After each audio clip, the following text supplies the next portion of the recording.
గొప్ప explorer sir John Franklin 2 ఓడల్లో 130 మందితో explore చేయడానికి బయలుదేరాడు. కానీ వాళ్ళు ఎన్నడూ తిరిగి రాలా. ప్రిపరేషన్ లేదు.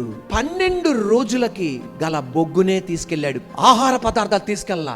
ఎజ్రా ఆయన ఎక్కడికి వెళ్తున్నాడో దాని కొరకు ఆయన సిద్ధపడుతున్నాడు. నా దగ్గర మనీ పవర్ ఉంది, గోల్డ్ పవర్ ఉంది, మెన్ పవర్ ఉంది, విమెన్ పవర్ ఉంది, కానీ నాకు దేవుని పవర్ లేదు. అందువలన తండ్రి నేను నీ వైపు తిరుగుతున్నానయ్యా. ఈ రోజున మన అందరికి మెన్ పవర్ ఉంది, విమెన్ పవర్ ఉంది, రాజకీయ పవర్ ఉంది. ఆత్మీయంగా దేవుని మీద మనం ఆధారపడట్లా. అవి అన్నీ ఉన్నా దేవుడు లేకపోతే మధ్యలోనే మనం మునిగిపోతాం. అది జరగకుండా ఉండడానికి ఎజ్రా ప్రార్థన చేస్తున్నాడు.